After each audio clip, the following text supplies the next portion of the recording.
It's going to sound a bit mad when I say it, but I mean it the best way. I want people to live Ramadan and go through this Ramadan as if it's their last. Not because I want or wish death upon anyone. And inshallah, everybody that watches this is alive. And, you know, if they do pass away, inshallah, it never happens. Or anybody in their family does. May Allah grant them Jannah of those. But hear me out. When you know death is coming around as a Muslim, you're going to take Islam a lot more serious. You're not going to do certain things. You're not going to behave a certain type of way. Why can't we just be like that on a day-to-day? Because we don't actually know or have a guarantee that death is coming. But say you heard this Ramadan, that you have 5 more months to live. Ask yourself, would you really be doing some of the things you're doing? And even if you're living a good Islamic life, ask yourself, would you be more Islamic? Because me personally, even if I was a Hafiz, I was one of the best Muslims in the world, hypothetically, going into Ramadan, and whatever sins I've done, because nobody's perfect, we all sin, even the people, even the Imam sins, but you just don't know about his sins, because it's not publicly shown, you know, and obviously he's a lot better than us, but that's not the point. My point is, we're all human and we all sin, but you will never know who's sinning, who's doing what, because we don't see it.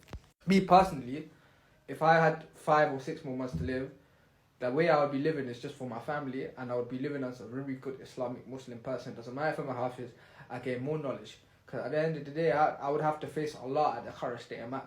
So I want you guys to get more closer to your deen, because the more you take Islam serious, the more you become a Hafiz, the more you get higher in level of deen, the more you increase knowledge, the more you do good deeds, the more you learn Quran, the more you're going to do this, the less you're going to do bad. And when you have a good 85 to 90% ratio of doing good, and it increases to good every year, and it's progress, even if it's slow progress, and you're doing less bad, you have more chances of going Jannah.